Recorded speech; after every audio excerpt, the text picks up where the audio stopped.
ఉమ్మడి పశ్చిమ గోదావరి జిల్లాలో ఒకప్పుడు గ్రంథాలయాలు పెద్దలు విద్యార్థులు యువకులతో కిటకిటలాడుతూ ఉండేవి. కానీ కాలక్రమేణా మారిన జీవనశైలి డిజిటల్ వ్యసనాల ప్రభావంతో నేటి యువత విద్యార్థులు లైబ్రరీలకు దూరమవుతున్నారు. ఫలితంగా కొన్ని లైబ్రరీలు పూర్తిగా మూతపడగా మరికొన్ని శిథిలావస్థకు చేరుకున్నాయి. ఈ పరిస్థితిని మార్చాలంటే గ్రంథాలయాలను కేవలం పుస్తకాల నిల్వ కేంద్రాలుగా కాకుండా ఆధునిక వసతులతో కూడిన జ్ఞాన హబ్లుగా పునర్నిర్మించాల్సిన అవసరం ఉంది. యువతను మళ్లీ పుస్తకాల వైపు ఆకర్షించేలా మౌలిక సదుపాయాలు, చదువుకు అనుకూల వాతావరణం కల్పిస్తేనే లైబ్రరీలకు పునర్వైభవం సాధ్యమవుతుంది. రాష్ట్రంలో ఉన్న గ్రంథాలయాలపై కూటమి ప్రభుత్వం పూర్తి దృష్టి పెడుతుందని అంటున్న ఉమ్మడి పశ్చిమ గోదావరి జిల్లా గ్రంథాలయ చైర్మన్ జుత్తిగ నాగరాజుతో మా ఉమ్మడి పశ్చిమ గోదావరి జిల్లా ప్రతినిధి సాయిరాం ఫేస్ టు ఫేస్. చొక్కాయినా తొడుక్కోకని మంచి పుస్తకం కొనుక్కో అన్నారు కందుకూరి వీరేశలింగం పంతులు గారు. కానీ ఇప్పుడు ప్రస్తుతం యువత అంతా కూడా పుస్తకానికి దూరం అయిపోయి ఆ సోషల్ మీడియాలు ఫోన్లకి అయితే దగ్గర అయిపోయింది. ఒకప్పుడు గ్రంథాలయాలు కూడా విద్యార్థులతో యువతతో కలకల్లాడేది. ప్రస్తుతం గ్రంథాలయానికి అంతా కూడా దూరం అయిపోయింది. ఇప్పుడు ప్రస్తుతం గ్రంథాలయాల పరిస్థితి ఏంటి, గ్రంథాలయ పునర్నిర్మాణానికి ఎటువంటి గవర్నమెంట్ చర్యలు చేపడుతుందనే విషయంపై ప్రస్తుతం మనతో మాట్లాడడానికి ఉమ్మడి పశ్చిమ గోదావరి జిల్లా గ్రంథాలయ చైర్మన్ జుత్తిగ నాగరాజు గారు మనతో ఉన్నారు. సార్ నమస్తే సార్. ముందుగా మీకు శుభాకాంక్షలు సార్, గ్రంథాలయ చైర్మన్గా బాధ్యతలు స్వీకరించినందుకు. సార్, గ్రంథాలయ సంబంధించి ఎటువంటి చర్యలు చేపడుతున్నారు? గ్రంథాలయానికి యువత అంతా కూడా వచ్చేలా మళ్ళీ ఎటువంటి చర్యలు చేపడబోతున్నారు? కూటమి ప్రభుత్వం రాష్ట్ర ముఖ్యమంత్రి వర్యులు శ్రీ నారా చంద్రబాబు నాయుడు గారు, ఉప ముఖ్యమంత్రి వర్యులు శ్రీ కొణిదెల పవన్ కళ్యాణ్ గారు, విద్యా ఐటీ శాఖ మార్చులు శ్రీ నారా లోకేష్ గారి ఆధ్వర్యంలో మరి నాకు ఉమ్మడి పశ్చిమ గోదావరి జిల్లా గ్రంథాలయ సంస్థ చైర్మన్గా నన్ను నియమించినందుకు కూటమి నాయకులందరికీ కూడా హృదయపూర్వక నమస్కారాలు తెలియజేసుకుంటున్నాను. మరి 2 రోజుల క్రితమే గ్రంథాలయ చైర్మన్గా నా పేరు అనౌన్స్ అవ్వడం జరిగింది. నేను ప్రమాణ స్వీకారం అయిన తర్వాత ఈ గ్రంథాలయం మీద ప్రత్యేకమైన దృష్టి సారించి రాష్ట్ర ముఖ్యమంత్రి గారితో, అలా ఉప ముఖ్యమంత్రి గారితో, విద్యాశాఖ మంత్రి గారిని కలుసుకుని ప్రత్యేకంగా ఈ గ్రంథాలయాల్ని పునరావస్థీకరణ చేసే విధంగా నేను కృషి చేస్తాను. ఎందుకంటే గ్రంథాలయాలు అన్నది మరి అలా విద్యార్థులు కానివ్వండి, అలాగే సీనియర్ సిటిజన్స్ కానివ్వండి, ప్రతి ఒక్కరు కూడా లైబ్రరీకి వెళ్ళి ఈ యొక్క బుక్స్ తీసుకు మరి అందరూ కూడా మరి ఎడ్యుకేషన్ పరంగా చాలా ఎంతో విలువైనవి లైబ్రరీలు. మరి ఇటువంటి లైబ్రరీ వ్యవస్థని ఇప్పుడు ఉన్న విద్యాశాఖ మార్చులు నారా లోకేష్ గారు మరి ఎంతో అభివృద్ధి పదంలో ముందుకు తీసుకెళ్తున్నారు. మొన్ననే మా జనసేన పార్టీ అధినేత ఉప ముఖ్యమంత్రి వర్యులు కూడా ఈ గ్రంథాలయాలు అన్నవి పూర్తిగా ప్రక్షాళన చేసి విద్యార్థులకి అలాగే సీనియర్ సిటిజన్స్కి ఆధ్యాత్మికంగా కూడా ఈ లైబ్రరీలు ఎంతో తోడ్పాటుగా ఉండాలి. వీటిని మెరుగైన మరి దిశలో మన అందరూ కూడా పూర్తి స్థాయిలో మరి దీన్ని అభివృద్ధి చేయాలని మా పవన్ కళ్యాణ్ గారు కూడా మొన్న మీటింగ్లో కూడా చెప్పడం జరిగింది. మరి అలాగే ఈ యొక్క గ్రంథాలయం కోసం మరి రాష్ట్ర ముఖ్యమంత్రి వర్యులు శ్రీ అమరావతిలో కూడా మరి భారీ ప్రాజెక్టు నిర్మాణం తలబట్టారు.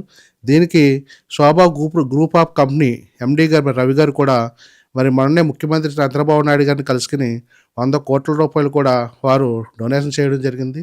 ఇటు రాష్ట్ర ప్రభుత్వం ఈరోజు గ్రంథాలయం మీద ప్రత్యేకమైన శ్రద్ధ కనపరుస్తుందండి. సార్, చూసుకుంటే ఒకప్పుడు గ్రంథాలయాలన్నీ కూడా విద్యార్థులతో అదేవిధంగా పెద్దవాళ్ళతో కలకలాడుతుండేవి, ఉదయం కానీ సాయంత్రం కానీ. కానీ ఇప్పుడు మొత్తం కొన్ని చోట్లయితే గ్రంథాలయాలు మూతపడిపోయినాయి. అదేవిధంగా గ్రంథాలయాలకి విద్యార్థులందరూ కూడా దూరం అయిపోయారు. దీనికి గల కారణాలు ఏమై ఉండొచ్చు అంటారు? అంటే అప్పుడు ఉన్న కొన్ని ప్రభుత్వాలు నిర్లక్ష్యం ఉండొచ్చు. మరి గ్రంథాలయాలు అన్నది ఎప్పుడు కూడా మరి విద్యార్థులకి ఎంతో అవసరం. చాలామంది ఇలా జాబులు చేస్తున్నారు. ఇలా ఎస్సీ కానీ, ఎస్టీ కానీ, బీసీ కానీ, మైనారిటీ వర్గాలు, బడుగు బలహీన వర్గాలు అలా ఎక్కువగా ఈ గ్రంథాలయాల మీద ఎక్కువ ఆధారపడతారు వాళ్ళు. ఎందుకంటే అందులో మరి అన్ని వసతులు కన్నా బుక్స్ ఉండి వాటిల్లోనే వాళ్ళు జనరల్ నాలెడ్జ్కి సంబంధించిన బుక్స్ అన్నీ కూడా చదువుకుని ఎంతోమంది మరి ప్రభుత్వ ఉద్యోగాలు కూడా మరి సంపాదించిన వాళ్ళు చాలామంది ఉన్నారు. మరి అటువంటి లైబ్రరీలని మరి ఎలా ఈ స్థితిలో ఉన్నాయంటే చాలా బాధాకరం. దీనికి అనుగుణంగా ఈరోజు మరి విద్యాశాఖ మంత్రి మన నారా లోకేష్ గారిని అలా ఉప ముఖ్యమంత్రి గారిని కలిసి స్వయంగా మరి ఇప్పుడున్న ఈ అన్ని గ్రంథాలయాలన్నీ కూడా మరి మెరుగైన దిశలో ఇప్పుడు కొన్ని చోట్ల కొన్ని దెబ్బతిని కొన్ని వాడుకోకుండా ఉన్నాయని నా దృష్టికి తీసుకొచ్చారు మన లైబ్రరీ అధికారులు కూడా. ఇవన్నిట్లు కూడా పునరావస్థీకరణ చేసి ఎక్కడైతే గ్రంథాలయాలు పాడైనయో అవన్నీ కూడా మరి మళ్ళీ బాగు చేయించి ఇవన్నిట్లు కూడా మెరుగైన రూపురేఖలు మార్చి అన్ని గ్రంథాలయాలు కూడా పుస్తక పఠన ఉండి విద్యార్థులు గ్రంథాలయాలకు వెళ్ళి చదువుకుని సీనియర్ సిటిజన్స్ అందరూ కూడా గ్రంథాలయాల్లో మళ్ళీ కలకల్లాడేలాగా నా వంతు కృషి చేస్తానని తెలియపరుస్తున్నా. సార్ అదేవిధంగా చూసుకుంటే ఇప్పుడు ఆల్రెడీ మూతపడిపోయిన గ్రంథాలయాన్ని బాగు చేసే యోచన ఉందా సార్, లేదా కొత్తగా కూడా ఏమన్నా ఏర్పాట్లు ఏమైనా చేస్తారా గ్రంథాలయం? పాతపాటిని కూడా మేము బాగు చేస్తాము, అలాగే కొత్త గ్రంథాలయాలు కూడా లేని కాడ కట్టించే ఏర్పాటు కూడా చేసే మరి ఆ ఇదిగా కూడా మేము ముందుకెళ్తాము. అదే చెప్తున్నాను నేను. దీనికి ముఖ్యంగా నిధులు కావాలి. ఈ నిధులు కావాలంటే రాష్ట్ర ప్రభుత్వం సహకరించాలి నాకు. అదేవిధంగా దాతల సహకారం కూడా తీసుకుంటాము. దాతల సహకారం కూడా తీసుకుని ఏ అయితే గ్రంథాలయాల్లో ఏ బుక్స్ అయితే అవసరమో అన్నీ కూడా ఉండే విధంగా నా వంతు నేను కృషి చేస్తాను. సార్ అదేవిధంగా ఉప ముఖ్యమంత్రి పవన్ కళ్యాణ్ గారికి పుస్తకాలు అంటే చాలా ఇష్టం. మరి గ్రంథాలయాల మీద ప్రత్యేక దృష్టి పెడతారని అనుకుంటున్నారా సార్ మీరు? తప్పనిసరిగా, ఎందుకంటే మా పవన్ కళ్యాణ్ గారు ఎక్కువగా బుక్స్ చదువుతారు. ఆయన ఆ విధంగానే నేను దాని మీద నేను కాన్ఫిడెన్స్గా చెప్పడానికి కూడా కారణం పవన్ కళ్యాణ్ గారు. అలాగే మరి విద్యాశాఖ మంత్రులు లోకేష్ గారు కూడా. మన ఈ మధ్య మీరు చూశారు, ప్రతి మండల హెడ్క్వార్టర్లో కానీ మున్సిపాలిటీలో కానీ రాష్ట్ర వ్యాప్తంగా గ్రంథాలయ వార్షికోత్సవాలు కూడా మన ప్రభుత్వ అధికారుల చేత మన జిల్లా కలెక్టర్ అన్ని చోట్ల జిల్లా కలెక్టర్లు గారు కలెక్టర్ ఆధ్వర్యంలో ఈ యొక్క గ్రంథాలయ వారోత్సవాలు కూడా మరి నడపడం జరిగింది. అందుకే ఇప్పుడు నేను చెప్పేది ఏంటంటే, మన పవన్ కళ్యాణ్ గారు కానివ్వండి, విద్యాశాఖ మంత్రులు కానీ ముఖ్యమంత్రి గారు గ్రంథాలయం మీద ప్రత్యేకమైన శ్రద్ధ చేసి విద్యార్థుల పట్ల ప్రత్యేకమైన శ్రద్ధ తీసుకుంటున్నారు. మీరు చూస్తున్నారు, ఈ మధ్యన విద్యార్థులకి ఎన్ని మెరుగైన వసతులు అన్ని ప్రభుత్వ కళాశాలలో కానివ్వండి, ప్రభుత్వ పాఠశాలలో కానివ్వండి, విద్యార్థులకు కావాల్సిన అన్ని వసతులు ఇవాళ స్కూల్ యూనిఫారం కానించి, బుక్స్ కానించి, ఇవాళ కంప్యూటర్ కానించి అన్నీ కూడా ఇవాళ ప్రభుత్వం ఇవాళ విద్యార్థులకి అందిస్తున్నాయి. మరి అదేవిధంగా లైబ్రరీలో కూడా పవన్ కళ్యాణ్ గారు మొన్నే మాకు మీటింగ్లో కూడా చెప్పడం జరిగింది. ప్రతి గ్రంథాలయాన్ని కూడా అభివృద్ధి దిశలో ముందుకు తీసుకెళ్ళాలి.